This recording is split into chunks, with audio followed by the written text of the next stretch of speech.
10 itu faqultu astaghfiru rabbakum innahu kana ghaffara. Di lisan Nabi Nuh alaihissalam sudah diajarkan ya, sejak eranya Nabi Nuh alaihissalam bahwa orang-orang yang berbuat salah itu ya diingatkan potensinya. Ada rahmat Allah Subhanahu wa taala untuk memperbaiki kesalahannya sehingga menjadi saleh. Ya, ini satu fitrah. Jadi di setiap era itu selalu percikan rahmat Allah itu diberikan kepada setiap hamba ya melalui utusan-utusan Allah.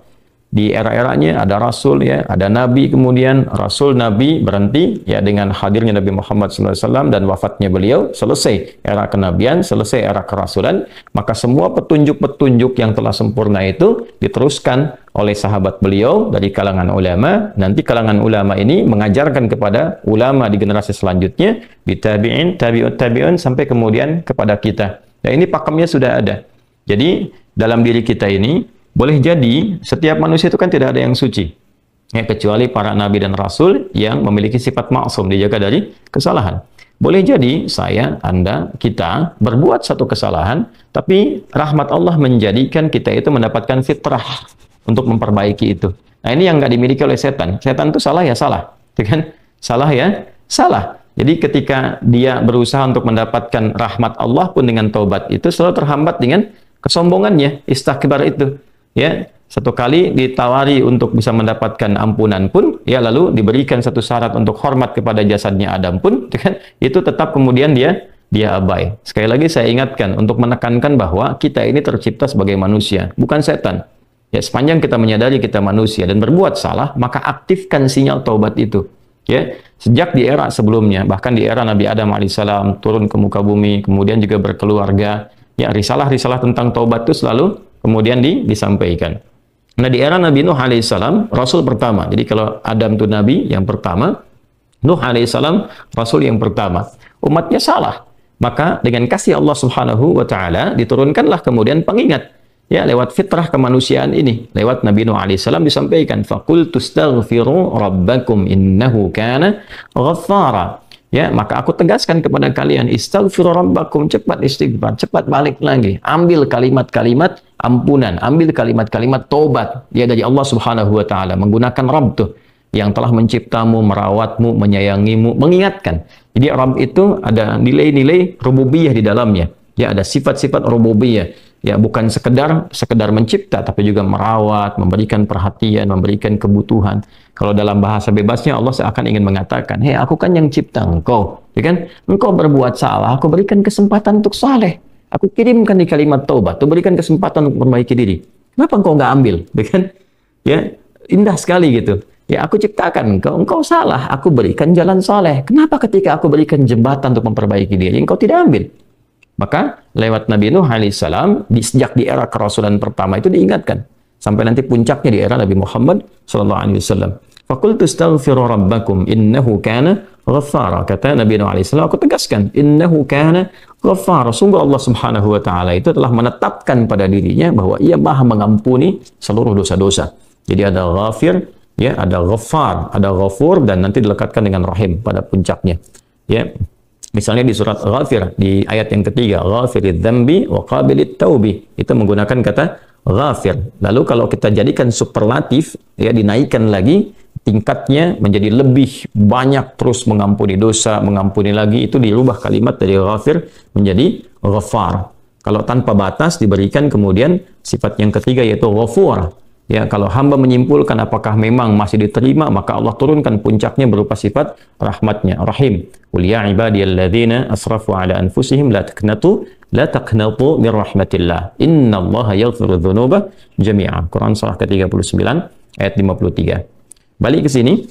Ya, jadi ini gambaran yang pertama. Sejak di era kenabian turun yang Al-A'raf ayat 23 itu Rabbana zalamna anfusana, kan Nabi Adam alaihissalam mendapatkan kalimat itu. Lalu di era Nabi Nuh alaihissalam sebagai rasul pertama diingatkan juga dengan potensi sifat-sifat kebaikan ini yang menjadikan manusia tertuntun untuk senantiasa berbuat baik. Lalu apa sifat rahmatnya?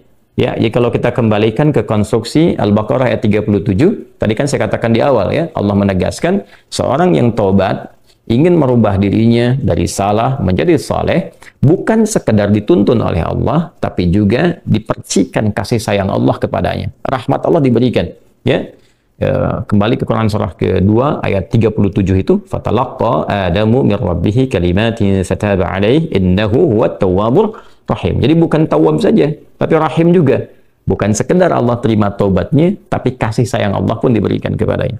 Nah, apa di antara jenis kasih sayang yang Allah berikan kepada seorang hamba yang mau taubat? Ya, maka diteruskan ayatnya sampai 12 di sini. Imam Al-Bukhari menyantumkan di sini sampai ayat 12. Yursilis samaa 'alaikum midrara wa yumdidkum bi amwalin wa banina wa yaj'al lakum jannatin wa yaj'al lakum anhara. Allahu akbar. Ya, justru di sini teman-teman sekalian, istighfar itu ya permohonan ampun kepada Allah Subhanahu wa taala, ya, permohonan rahmat Allah Subhanahu wa taala, kembali kepada Allah, mengoneksikan diri kita kepada yang Maha Baik. Itu diantara percikannya adalah mendapatkan lapangan kebaikan. Yursilis samaa 'alaikum bidrara. Ya, walaupun Anda mendapatkan kesulitan dalam berkehidupan, bahkan yang sifatnya luas ya secara sosial. Kalaupun tanahnya gersang, ya, kalaupun kemarau berkepanjangan, itu ternyata dengan satu daerah itu, satu desa itu, satu wilayah itu mengoneksikan diri mereka kepada Allah, beristighfar. Ini faedahnya istighfar. Dengan beristighfar kepada Allah, taubat dari maksiat, ternyata bisa mendatangkan rahmat bukan hanya untuk pribadinya, untuk satu wilayah. Ya, ini pelajaran dari Quran. Ya, Allah akan memberikan kesan begini, jangankan bagi setiap personalnya, setiap orangnya. Ya kan? Ada masalah sekampung pun, contohnya kekeringan misalnya, contohnya kemarau, lalu sekampung itu, ya, atau ada orang-orang soleh di situ yang membiasakan taubat kepada Allah, istighfar kepada Allah, mengoneksikan dirinya kepada Allah, ya kan? Itu luar biasa, percikan rahmat Allah. Ya, apa diantaranya? Yursilis sama ya 'alaikum midrara. Allah memerintahkan kepada langit itu untuk menurunkan hujan. Ya, dengan curah yang memberikan maslahat. Kemudian wa yumdidkum bi amwalin wa banina. Ya, lantas kemudian melapangkan kepada engkau urusan hartamu. Ya, bahkan memberkahi engkau dengan keturunan-keturunan yang baik.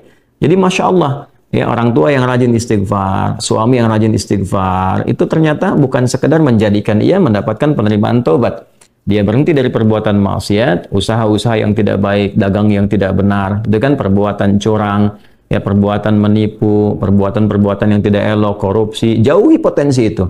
Disogok dia hindari, diajak korupsi dia jauhi dan sebagainya. Lalu konsisten pada kebaikan dan dia isi dengan istighfar. Astaghfirullahaladzim, astaghfirullahaladzim, Rabbana zalamna anfusana wa illam taghfir lana wa tarhamna lanakunanna minal khasirin. Dia konsisten pada kebaikan itu, wa yumdidkum bi amwal. Allah akan lapangkan dia pada harta-harta yang lebih berkah. Allahu akbar. Ya, jadi diberikan kelapangan dulu pada dirinya, kemudian diberkahi hartanya. Jadi berapapun yang dia dapatkan, Allah berikan berkah padanya, sehingga dia merasakan kebahagiaan dengan harta itu. Karena ada orang yang merasa seperti kelihatan banyak, tapi tidak menikmatinya. Ya, baik itu boros, baik itu merasa kayaknya banyak tapi nggak kepake. Ya, barang-barang habis beli ini lagi, tapi memuaskan nafsunya saja. Ya, temannya ngajak begini, dia harus terpaksa beli. Kadang-kadang ngutang, atau mungkin dia dapatkan sesuatu tapi jalan-jalan yang haram, jalan yang salah. Dia tidak menikmatinya, dan ini yang paling bahaya. Ya, ini yang paling bahaya. Lawan lapang kan sempit. Jadi hartanya kayak banyak, tapi menyempitkan kehidupan rumah tangganya. Ya, hubungan suami istri jadi nggak enak, dengan anak jadi nggak nyaman. Itu ciri keberkahan biasanya. Ya, ciri keberkahan yang tidak didapatkan. Jadi kalau berkah itu dapat, walaupun terlihat kuantitasnya nggak sama dengan orang, dia 100 juta, ini 1 juta, tapi kenikmatannya luar biasa. Ya, di rumah ada kebahagiaan, hubungan menjadi nyaman, apa yang ditata itu bermanfaat, yang dimakan menjadi daging, dari daging itu terkonstruksi menjadi pengetahuan, jadi macam-macam, jadi energi, ya, energinya dipakai pada kebaikan. Sebaliknya yang terlihat seperti banyak, kayaknya banyak nih, ya, tapi tidak memberikan kebahagiaan. Di rumah nggak bahagia, tidak memberikan dampak energi positif, ke ibadah jadi malas. Ya, itu ciri pertama kalau harta kurang berkah itu, apalagi tidak berkah, itu pasti menurun kesolehannya, meningkat kesalahannya. Pasti itu. Ya, jadi mulai menurun nih, sholat mulai menurun, baca Quran mulai menurun. Nah, kesalahan mulai meningkat. Makan mulai salah, minum mulai salah. Yang tadinya minum yang baik-baik, sekarang minum yang tidak baik dan sebagainya. Nanti kalau sudah begini, pasti hubungan di rumah tangganya pun nggak akan jadi baik gitu. Ya, dan itu akan terbawa dalam kesempitan. Nah, cara untuk mengatasi itu, ini balik ke Quran surah Nuh tadi, di ayat 10 sampai dengan ayat 12. Kalau kita menyadari kemudian itu salah, lantas ingin memperbaiki diri, kembali kepada Allah, perbaiki diri kita, ya, lalu mengingat Allah, menyesali apa yang telah dilakukan, berjanji untuk berbuat baik, itu tidak tanggung apa yang Allah jawab. Ya, Kalaupun ada satu kelapangan yang tidak berkah tadi, diganti oleh Allah, dihilangkan yang kurang baiknya, dilapangkan dengan yang baik-baiknya. Lalu setelah itu dijaga keluarganya. Jadi memberikan kesan bahwa ada hubungan yang korelasi secara langsung antara harta dengan keluarga, dengan anak keturunan. Jadi hati-hati, saya ingatkan kepada para ayah, pada saya pribadi dan kita semua, jangan sampai membawa yang haram ke rumah. Sekali lagi, jangan sampai membawa yang haram ke rumah. Jadi kalau istri sudah memasak itu di dapur, menjadi makanan, dikonsumsi oleh anak-anak jadi daging, ya, dikonsumsi jadi daging nih, itu jadi karakter. Ya, itu sudah fitrah, sudah umum begitu. Jadi kalau dia baik, akan membentuk kebaikan. Kalau nggak baik, akan merubah ya, pada keburukan. Kontrolnya susah di situ. Ya, sangat sulit sekali. Nah, caranya tadi kembali kepada Allah, tinggalkan yang kurang baik tadi, nanti Allah rubah. Ya, cara dia mendapatkan harta itu, walaupun awalnya terlihat nggak nyaman, karena kan merubah diri, mengeluarkan yang kotor dulu. Ya, ya kalau terlalu banyak kotoran, mandi kan ya agak cukup pekat tuh mandinya, bersihkan lagi, terasa nggak seperti biasa. Tapi setelah dibersihkan semua jadi enak kan? Nah itulah agama begitu, dibersihkan yang kotor itu kayaknya awalnya nggak enak, tapi kemudian hati jadi lapang. Yang diberikan kelapangan hati dulu. Ya begitu hatinya lapang, baru nanti Allah buka jalan. Ya setelah hatinya lapang, bagus, dan dinilai baik ini punya kemampuan untuk bertindak dan mengelola apa yang didapatkan, dilapangkanlah rezekinya karena dia sudah dinilai pandai untuk mengelolanya.